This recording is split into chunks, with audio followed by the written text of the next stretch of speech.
किशोर जी ने स्वयं स्वीकार किया है कि उन्होंने कभी जिनको मुख्यमंत्री बनाया था वह सब उनको आज पैसे दे रहे हैं। जाहिर बात है इसमें नीतीश कुमार जी भी शामिल हैं।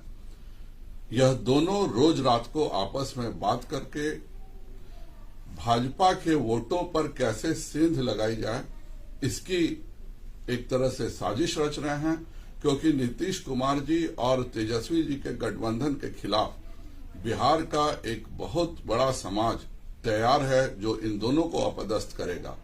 और इसीलिए इस साजिश का हिस्सा प्रशांत किशोर जी नीतीश कुमार के एजेंट बन के कर रहे हैं। खुद कल प्रशांत किशोर ने स्वीकार किया इस बात को कि जो भी व्यक्ति आज मुख्यमंत्री बने हैं जिसको उन्होंने मदद किया वह सब इसकी फंडिंग कर रहे हैं। जाहिर बात है इसमें सबसे बड़े फंडर नीतीश कुमार ही निकलेंगे। ये वीडियो आपने हमारी स्क्रीन पर देखी। वीडियो को देखकर आपको पता ही चल गया होगा कि आज हम किस मुद्दे पर बात करने जा रहे हैं। नमस्कार, आप देख रहे हैं SPN9 न्यूज और मैं हूं आपके साथ नेहा। आज हम बात कर रहे हैं प्रशांत किशोर को लेकर। वीडियो में जैसे कि आपने देखा कि बीजेपी नेता कहते नजर आ रहे हैं कि जो प्रशांत किशोर है वो नीतीश कुमार के एजेंट हैं। हालांकि यहाँ नीतीश कुमार और प्रशांत किशोर के बीच में अनबन चल रही है।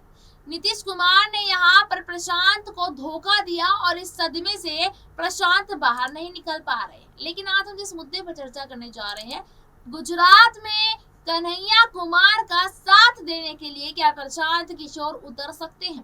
क्योंकि हर चुनाव से पहले प्रशांत किशोर एक भविष्यवाणी करते हैं, लेकिन इस चुनाव से पहले यहाँ प्रशांत किशोर की अभी कोई भविष्यवाणी नहीं आई। तो अंदाजा ये लगाया जा रहा है कि शायद से प्रशांत किशोर बिहार में ही उलझे हुए हैं, बिहार से बाहर ही नहीं निकल पा रहे हैं।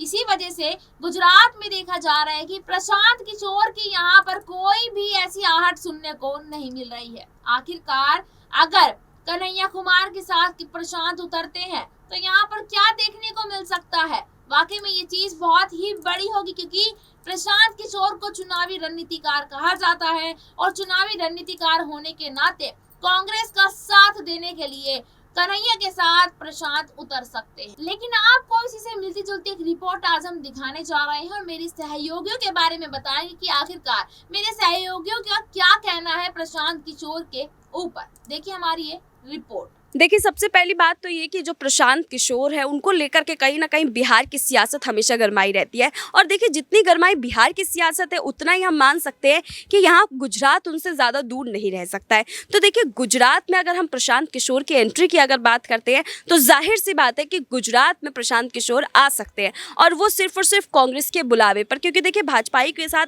आजकल कहीं ना कहीं वो कटे कटे दिखाई देते हैं। उसके अलावा अगर आम आदमी पार्टी की बात करें तो आम आदमी पार्टी के साथ उनके अच्छे संबंध है, लेकिन बावजूद उसके वो आम आदमी पार्टी के साथ वो ज़्यादा दिखाई नहीं देते हैं। वो एक समय दिखाई देते थे जब दिल्ली की सियासत में उनको ज़रूरत पड़ती थी, बट उसके बाद फिर नज़र नहीं आए। तो आज हम मान सकते हैं कि कांग्रेस में नया चेहरा बना है, और जिस चेहरे की बात प्रशांत किशोर कर रहे थे कहीं ना कहीं वही चेहरा आकर के उस गद्दी पर बैठा है। उन्होंने कहा कि गैर गांधी से जो है वो दूर होकर के चलिए, गैर गांधी की तस्वीर लाई गई है। तो जाहिर सी बात है कि कांग्रेस के प्रमोशन के लिए, उनकी बढ़ोतरी के लिए, उनके लिए नई सियासी खेल को देखने के लिए यहाँ प्रशांत किशोर जो है वो गुजरात पहुंच सकते हैं। देखिए, लेकिन जैसे हमेशा ये कहा जाता है कि प्रशांत किशोर चुनावी रणनीतिकार है क्रांति, और यहाँ पर हमेशा अक्सर वो चुनावों से पहले हर पार्टी को लेकर भविष्यवाणी करते हैं। तो गुजरात को लेकर अभी तक उन्होंने ऐसी कोई भविष्यवाणी नहीं की जिसको मान लेना चाहिए कि हाँ ये वैलिड है। आपको क्या लगता है, क्या वो भविष्यवाणी करना नहीं चाहती है, इनको कुछ समझ में नहीं आ रहा है? नहीं, देखिए, बिल्कुल ऐसा नहीं है कि उनको समझ में नहीं आ रहा है कि गुजरात में क्या चल रहा है। देखिए, दरअसल बात यह है कि वो बिहार की सियासत से बाहर नहीं निकल पा रहे हैं।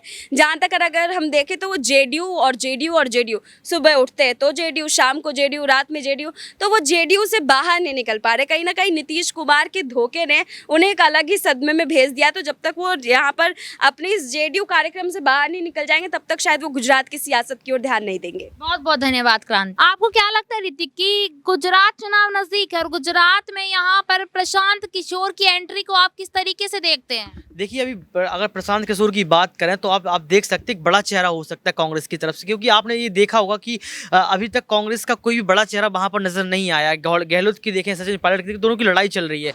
उसके साथ साथ मीडिया में एक और सनसनीखेज बनी हुई थी कि खड़गे स्वयं उतर जाते हैं।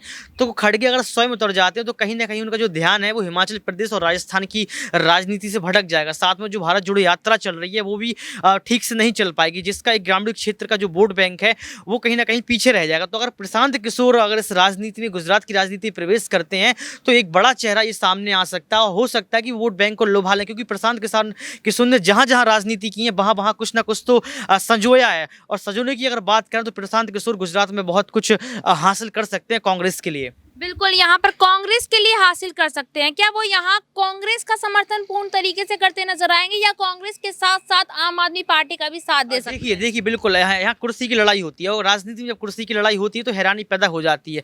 तो अगर यहाँ पर प्रशांत किशोर को लगता है कि यहाँ का कांग्रेस का पड़ला हल्का है, क्योंकि ऐसा नहीं है कि कांग्रेस को सीट नहीं मिलने वाली है, गुजरात इलेक्शन में कांग्रेस को सीट मिलेंगी। अगर आम आदमी पार्टी से बड़े चेहरे उतरते हैं तो कहीं ना कहीं मुझे लगता है कि प्रशांत किशोर कांग्रेस में जाएंगे, क्योंकि कांग्रेस में उनको जीत हासिल होगी। तो मेरे हिसाब से प्रशांत किशोर कांग्रेस की तरफ ही समर्थन लेंगे, क्योंकि आम आदमी पार्टी के पास चेहरा ऑलरेडी उतर चुके हैं गुजरात में। तो वहीं अगर देखा जाए तो गुजरात में जो खेमा है कांग्रेस का वो कहीं ना कहीं खाली नजर आ रहा है। तो प्रशांत किशोर अगर आते हैं तो बड़ा चेहरा कांग्रेस के लिए होगा और एक जीत का चेहरा सामने। बिल्कुल, लेकिन यहाँ पर अगर मैं कहूँ प्रशांत किशोर तो अभी बिहार में ही फंसे हुए हैं, जेडीयू से बाहर नहीं निकल पा रहे हैं। जिस तरीके से नीतीश कुमार को लेकर यहाँ विपक्ष उनके ऊपर आरोप लगा रहे हैं, उंगलीबाजी कर रहे हैं कि किस तरीके से नीतीश कुमार ने उनको धोखा दे दिया है, क्या इन सब से बाहर निकलकर गुजरात के बारे में सोचेंगे? अगर धोखा दिया है, जेडीयू तारीफ करते रहते हैं उनको, आपको देखा सुबह शाम उनका मुंह से वही चीज निकलती है, अच्छी बात है। लेकिन राजनीति है ना, राजनीति में कोई किसी का नहीं है, हर किसी को कुछ कुर्सी की लड़ाई चाहिए, कुर्सी चाहिए, पद चाहिए। तो अगर यहाँ पर देखा जाए, क्योंकि अभी वो वहां से बाहर नहीं निकल पा रहे, क्यों नहीं निकल पा रहे, कुछ ना कुछ तो बात होगी, कुछ तो रणनीतियां बढ़ रही होंगी कांग्रेस बिहार की राजनीति में। तो यदि वो बिहार की राजनीति से अलग देखें तो यहाँ पर 27 साल से बीजेपी सत्ता में काबिज है, तो उनको ये देखना होगा कि यहाँ पर जनता बदलाव की राजनीति खेल सकती है। ऐसा नहीं है कि कांग्रेस को हाथ थाम ले और वो या फिर आम आदमी पार्टी का हाथ थाम ले, किसी का भी हाथ थामे, उनकी जीत पक्की है, क्योंकि उनकी राजनीति लोगों ने देखी है, जनता ने उनकी राजनीति देखी है। बहुत बहुत धन्यवाद। यहाँ पर रितिका, आपने मेरे सारे सवालों का जवाब दिया। और देखिए, यहाँ पर मेरे सहयोगी ने बताया कि अगर गुजरात में प्रशांत किशोर उतरते हैं तो वो किस पार्टी का साथ देंगे, क्या भविष्यवाणी वो कर सकते हैं। हालांकि अभी प्रशांत किशोर बिहार में व्यस्त है, यहाँ जेडीयू के बीच में व्यस्त है। जिस तरीके से नीतीश कुमार ने उनको धोखा दिया उसमें वो व्यस्त है, शायद उनको ये उम्मीद नहीं। यहाँ तक कि मैं आपको बता दूं कि एक वीडियो आज हमने आपको अपनी स्क्रीन पे दिखाई भी है कि किस तरीके से इस वीडियो में बीजेपी के नेता ने यहाँ नीतीश कुमार का चेला बताया है प्रशांत किशोर का। आखिर में ये देखना होगा कि आखिरकार गुजरात में प्रशांत किशोर अगर उतरते हैं तो क्या बवाल मचता है। आज के लिए इतना ही, फिर मिलेंगे आपसे किसी अन्य टॉपिक को लेकर। जब तक के लिए देखते रहिएगा SPN9 न्यूज़ और आपको ये खबर कैसी लगी कमेंट बॉक्स में जरूर बताइएगा। धन्यवाद।